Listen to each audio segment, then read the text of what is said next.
Hello everyone and welcome to the Kootneeti's YouTube channel. I am Niranjan Marjani. Today we are going to talk about Japan. Japanese Prime Minister Fumio Kishida recently visited India for the 14th India-Japan Summit. India-Japan relations have been growing strong, corresponding to the increasing importance of the Indo-Pacific region as a geopolitical construct. While Indo-Pacific region remains the basis of the India-Japan relations, there are issues such as the Russia-Ukraine conflict on which both the countries have different views. What is the importance of Prime Minister Fumio Kishida's visit to India? How India and Japan can expand or diversify their engagements? And will the Russia-Ukraine conflict cause any strain in the bilateral relations? To discuss all this, we have with us Dr. Satoru Nagao, who is a non-resident fellow at the Hudson Institute based in Tokyo, Japan. Dr. Nagao's primary research area is US-Japan-India security cooperation. He was awarded PhD by Gakushin University in 2011 for his thesis, India's Military Strategy. It was the first such research thesis on this topic in Japan. Dr. Nagao holds several other research positions, some of which are Director at the International Security Industry Council, Senior Research Fellow at the Japan Forum for Strategic Studies, Senior Fellow at the Institute of National Security Studies in Sri Lanka, and Senior Research Fellow of the Indian Military Review.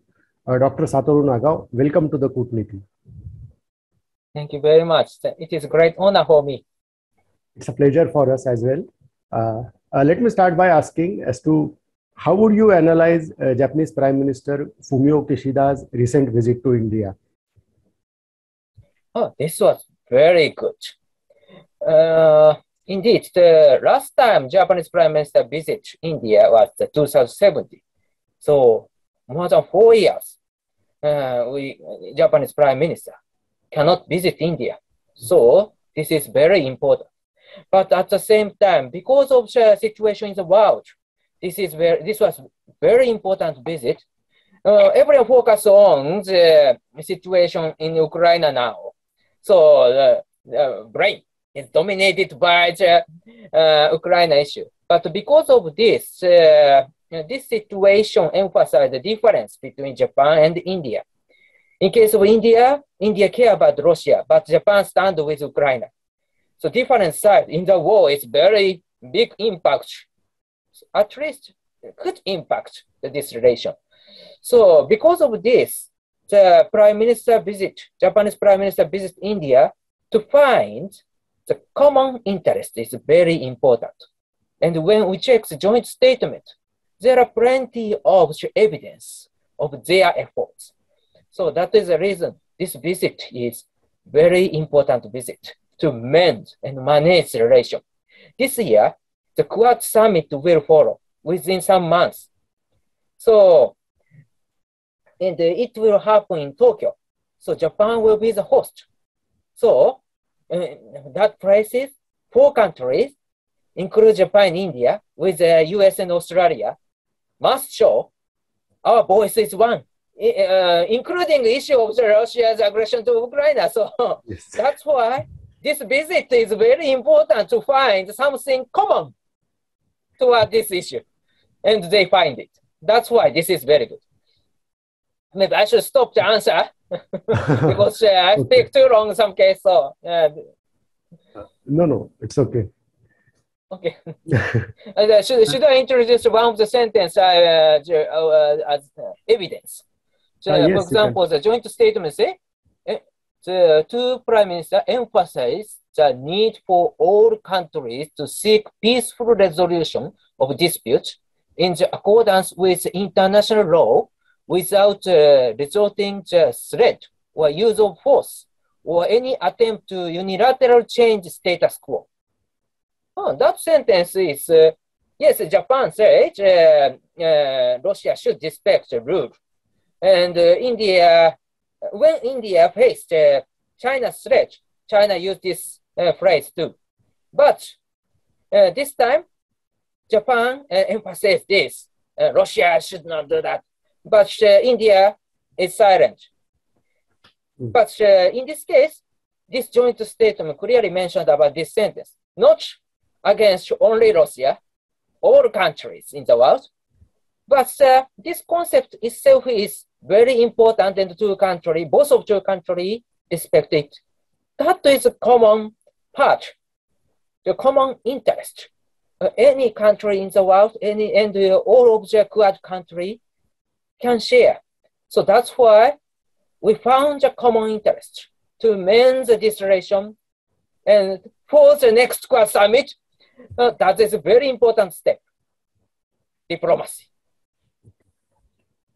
Japan has been proponent of the free and open Indo-Pacific, and Japan's role is also important in formation of the Quad, as former Prime Minister Shinzo Abe first conceptualized this mechanism.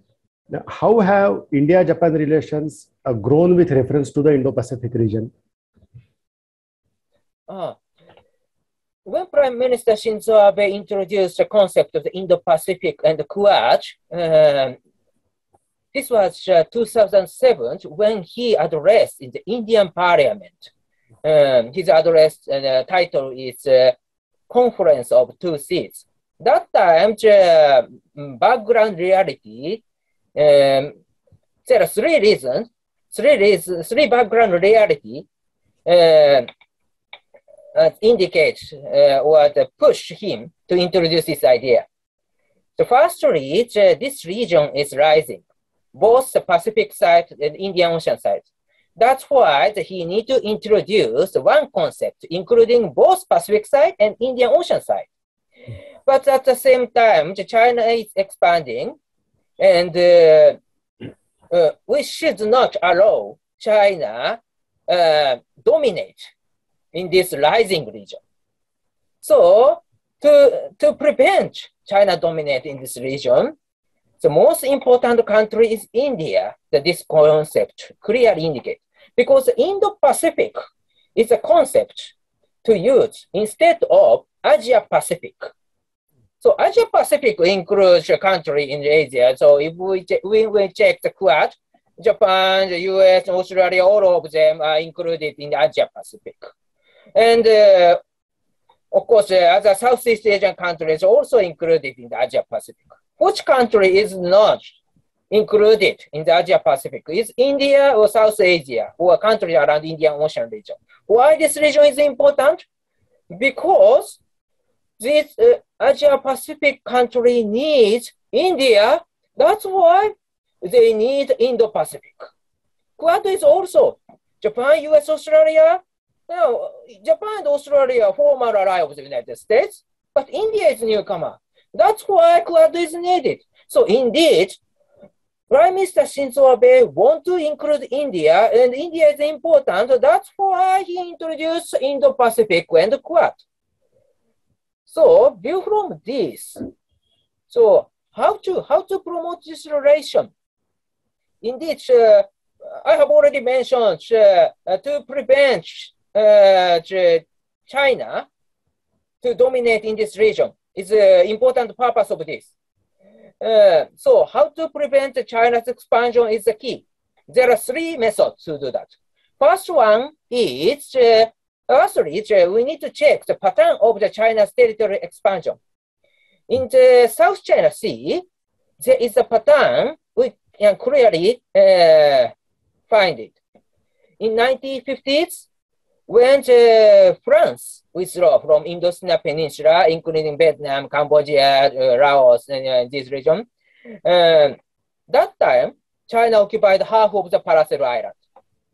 In 1970s, when US withdrew from Vietnam after the Vietnam War, China occupied another half of the Paracel Island. In 1980s, when Soviet troops stayed in Vietnam, reduced the number drastically.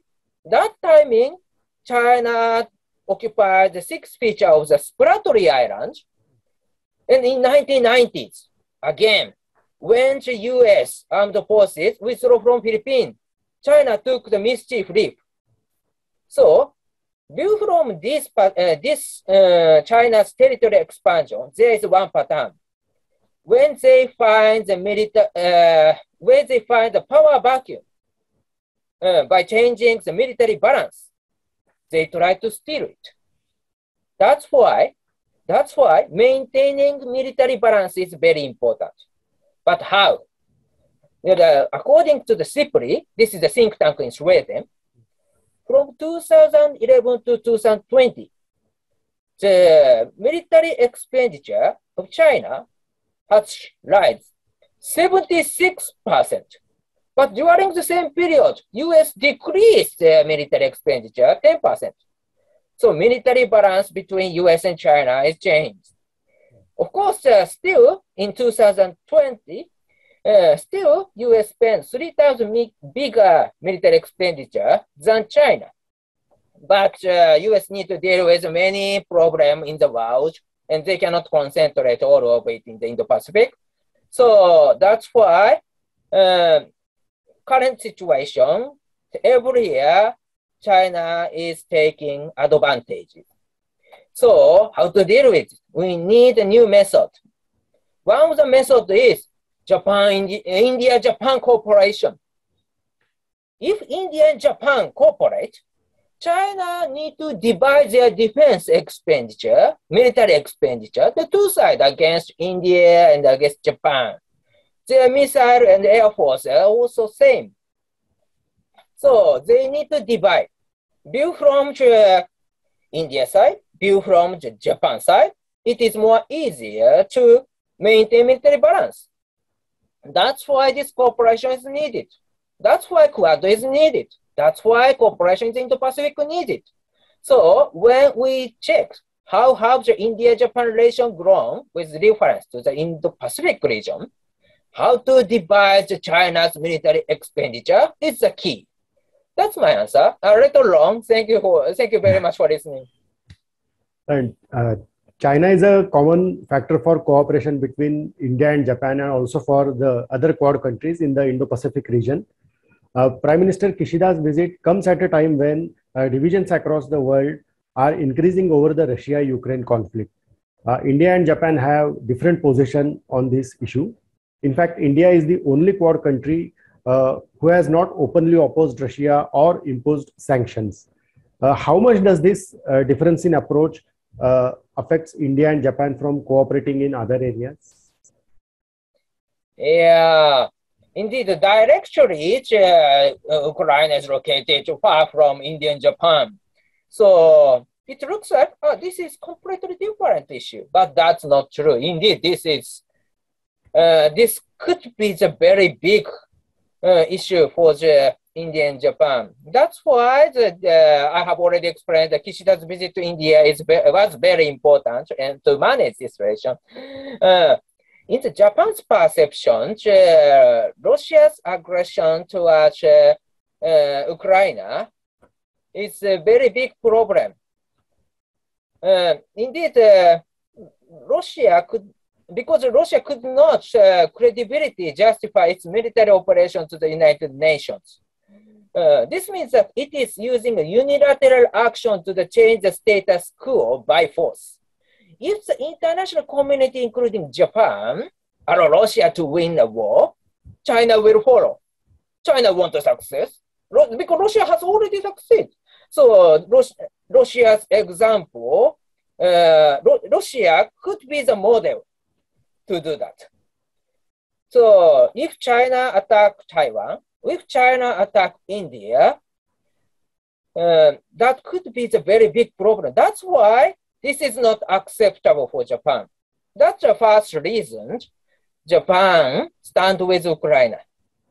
So Japan and Ukraine do not share the same issues because location is, geographical location is far. But indeed, view from the logic, view from the mood in the international society, we share the same interest. And secondly, if Russia wins the war against Ukraine, the US will need to prioritize Russia's deterrence in Europe. This means that US could not withdraw its military force from Europe and redeploy them to the Indo-Pacific to deter China. And if the Western country, including US, stop to import energy resources from Russia, they need to find alternative source. and Middle East will be the alternative source.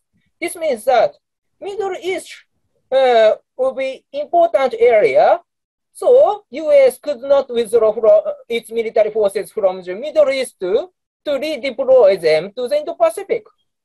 So Japan is aware that it would face a serious situation because Japan shares the border with both Russia and China.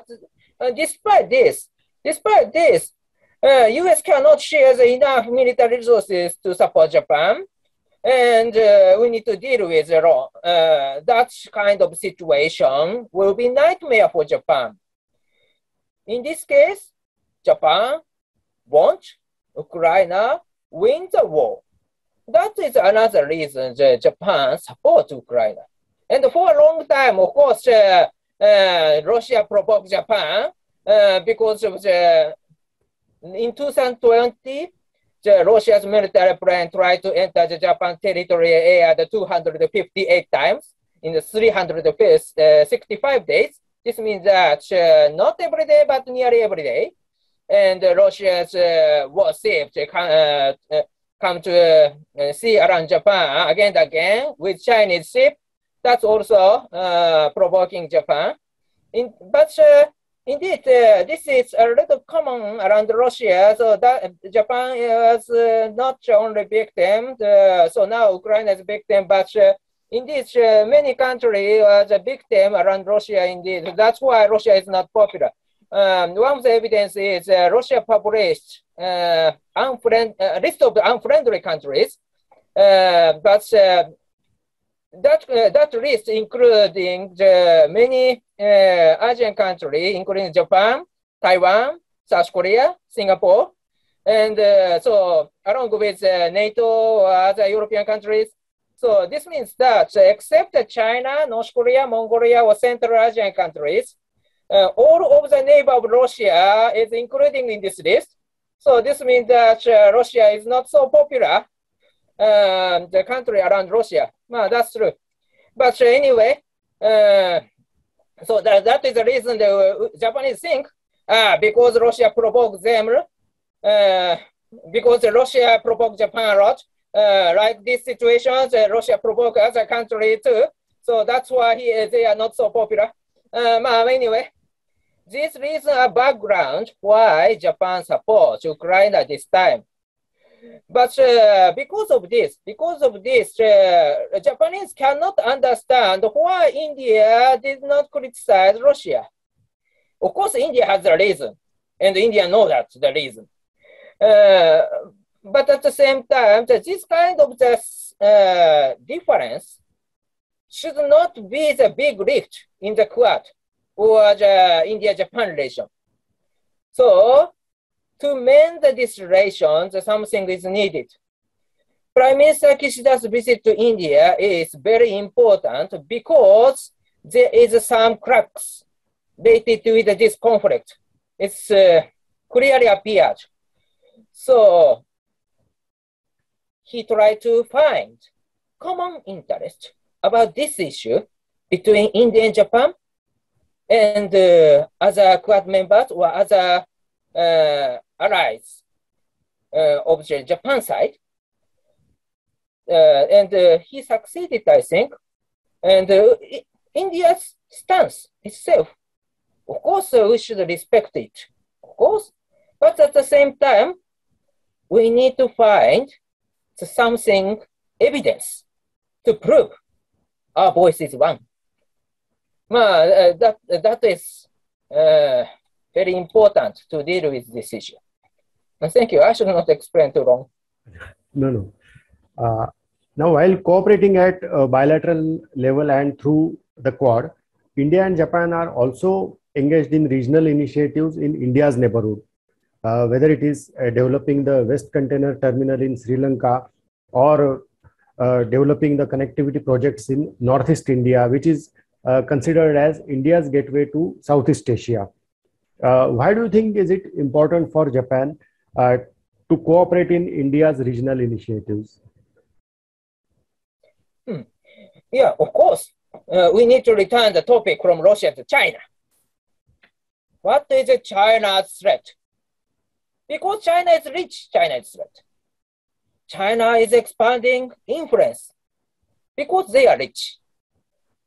In Southeast Asia, they are expanding influence by trading with them. So in this case, that is the reason the sea connectivity between India and Southeast Asia is very important. Land route is also important. So India is investing the port project. Japan is investing the port project in India, Sri Lanka. And at the same time, when we check the Northeast India, Japan is investing the road connectivity project in Northeast India.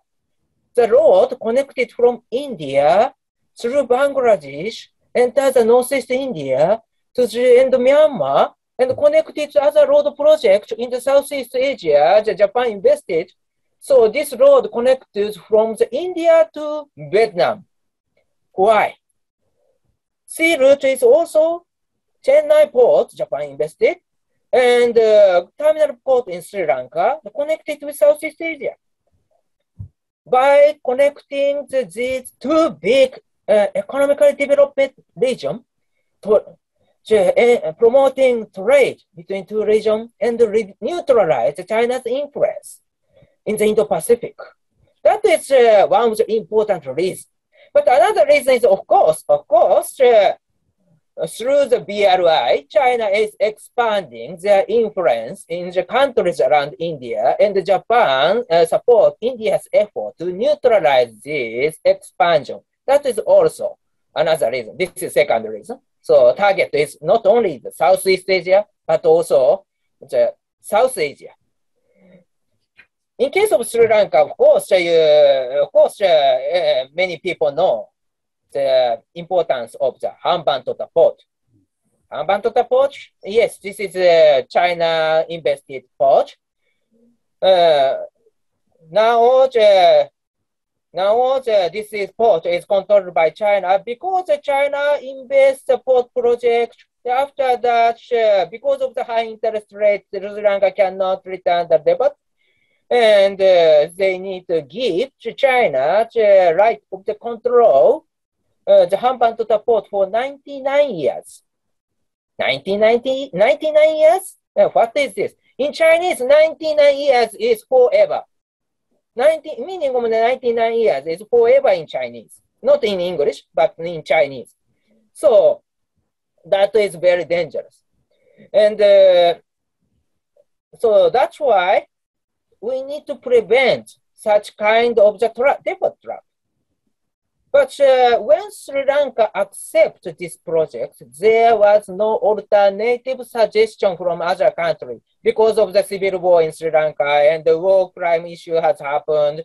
That's why many countries hesitate to invest in Sri Lanka, and Sri Lanka accept China's project, but this was a default trap. Some people point out the corruption issue or other issue, but anyways, there was no alternative project. So, but if India and Japan cooperate to support Sri Lanka, we can create alternative suggestion to Sri Lanka to neutralize China's influence. That's why this container project is important. You can imagine the ship. If you are the crew of the ship, which port do you want to go? Hambantota port is port, yes, very luxury port, and 5-star luxury hotel is located. And international airport is also located. But city is nothing. City is just villages. They cannot see the nature, but they cannot take rest or enjoy the city. But in the Colombo port, everything, there is a big city. If you are the crew of the ship, you want to go to the Colombo port instead of the Hambantota port. That's why Colombo port is used. So Colombo port project is counter project against Hambantota port. So this is one of the example as an infrastructure project. So India and Japan should cooperate to neutralize China's influence in the Indian Ocean region. This port project is an example, and of course, India and Japan should cooperate in the other area too. But these two reasons, first one is Southeast Asia, another one is South Asia, and anyway, the neutral China's influence. That's the answer. Thank you. Okay. Now, just as there are talks about Quad Plus mechanisms, there are other mechanisms such as the AUKUS and Five Eyes, of which India and Japan are not part of. Now, is there any possibility of at least Japan becoming part of any of these mechanisms? If they accept, of course, there is a possibility, but there are plenty of issues, plenty of the problems indeed. But both Japan and India does not join the Five Eyes or AUKUS, but there is no problem indeed. This is part of the big security cooperation, security framework in this region. Built from the US side, including Japan, for a long time, the hub and spoke system, hub and spoke security system maintained the order in this Indo-Pacific. What is a hub and spoke system? Hub and spoke system is based on the bilateral security alliances between the United States and other allies. For example, the US and Japan, US and Australia, US and Philippines, US and Thailand, US and South Korea. This bilateral-based alliance is not connected with each other. For example, even if Japan and Australia are both a formal ally of the United States, but Japan and Australia is not ally. Japan is ally of the United States, Australia is ally of the United States, but Japan and Australia is not ally. That is a hub and spoke system. So all information concentrate to the United States and the US.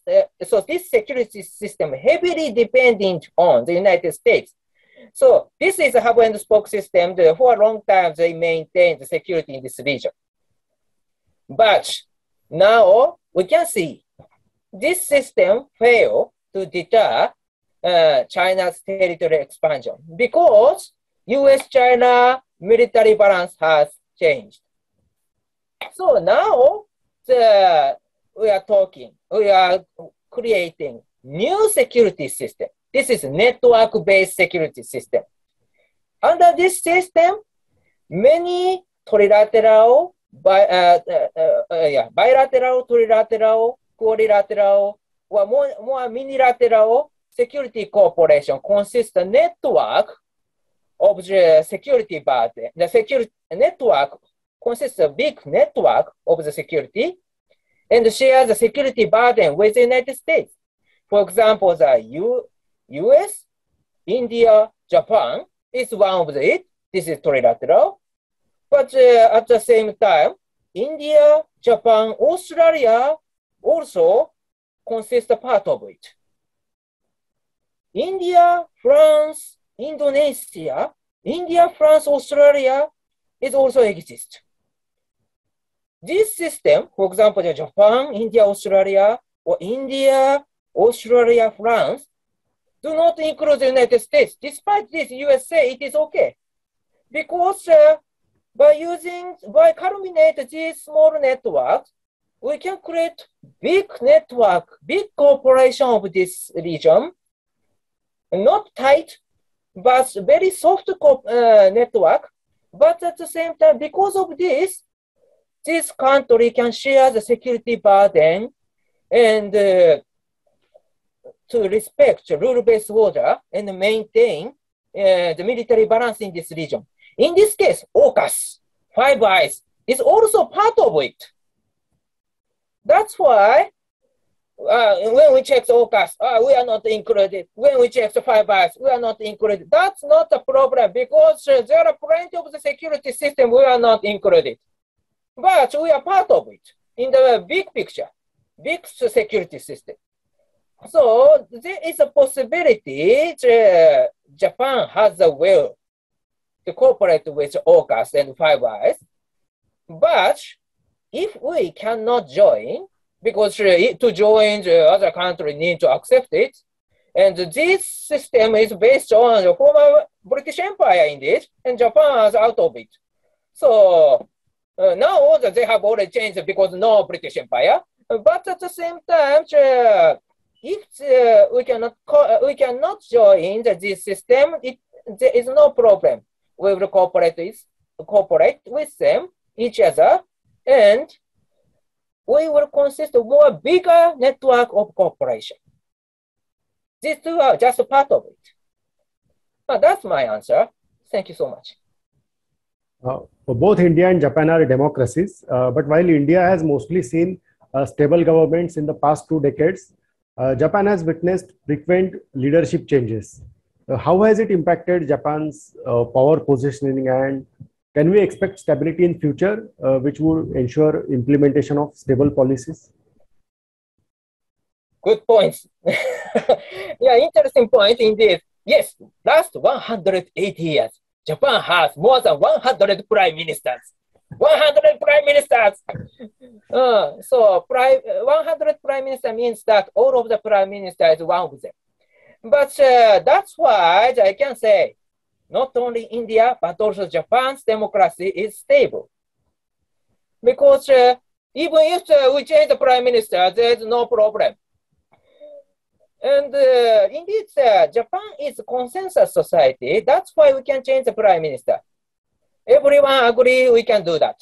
Or more than half of agree we can do that. The mood in the group decides decision. Japan is slow, some people say, because consensus is needed. But once consensus has made, Japan's move is well organized. That's also fact, because consensus has already made. Everyone understands purpose. Everyone understands the situation. That's why once consensus has made, Japan's move is very fast. So, indeed, both India and Japan, very stable. In case of India, there was no coup d'etat call. In Asia, coup d'etat call are very common. Look at Myanmar. Look at Pakistan. Well, more than half of the history are controlled by military. But India, yes, stable democracy, biggest democracy. Yeah, Japan proud of India's democracy. Indeed, yeah, India is great. This 1 billion population, 2 billion people, some people say, but anyway, India is very stable, strong country, very democratic. So that's why India and Japan share the same interest. Now we focus on Russia, Ukraine, and different opinion between two. But why we know that? Because democracy. Information comes to India, everyone talks freely. That's why India know difference between India and Japan. Japan also know the difference, different opinion from India too. And that's why we are democracy. That's why we are friends. So stability of the democracy is very strong in two countries, and we will be the friend. That's my answer. Thank you. Japan is going to invest $42 billion in India over the next 5 years to strengthen economic ties. India and Japan have a comprehensive economic partnership agreement in place since 2011. But do you think there is still a lot of scope for India and Japan to increase their engagements in area of trade and investment? Of course. I have already explained the threat of China is based on their ample budget. So that is indeed a very big enemy, because we depend on China's market. That's why China can impose a sanction. For example, when Australia asked the international community's investigation of the origin of the COVID-19, China delayed import the products from the Australia, like wine, lobster, other economic sanction. So that's what happened, and that is very tough for the countries around China. So we should not depend on the China's market.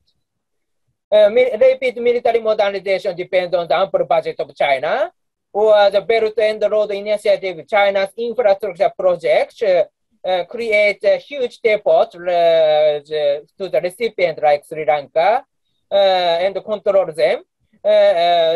That's depend on China's ample budget. Without ample budget, China cannot suggest such kind of infrastructure project to the other country with high interest rate.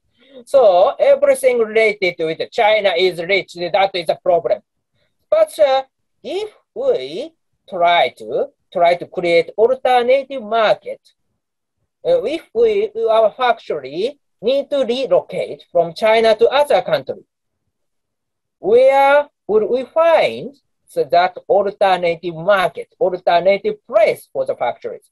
India, of course, India. India is rising. India has a big market. India has future, bright future.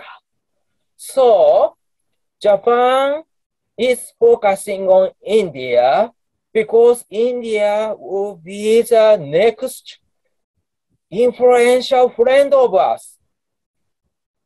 India can deal with China if we cooperate each other. India faced China's threat. That's true. 2020, 20 Indian soldiers sacrificed their lives. That's a very big tragedy, and we are angry. And of course, at the same time, Japan has a strong will to support India in this case because India shares the same interest with Japan. India is friend, both security and economy. That's why India and Japan and Quad and Indo-Pacific should cooperate each other for the bright future. That's what I want to say. Thank you so much. Well, Dr. Satoru Nagao, thank you for your time and for speaking to the Kootneeti. Thank you very much for asking. It's a pleasure to interview you. Thank you so much. Okay. We hope you found this interview informative and insightful. You can tell us what you think in the comment section below, and please subscribe to our YouTube channel. You can also follow us on various social media websites, the details of which are on your screen. Thanks for watching.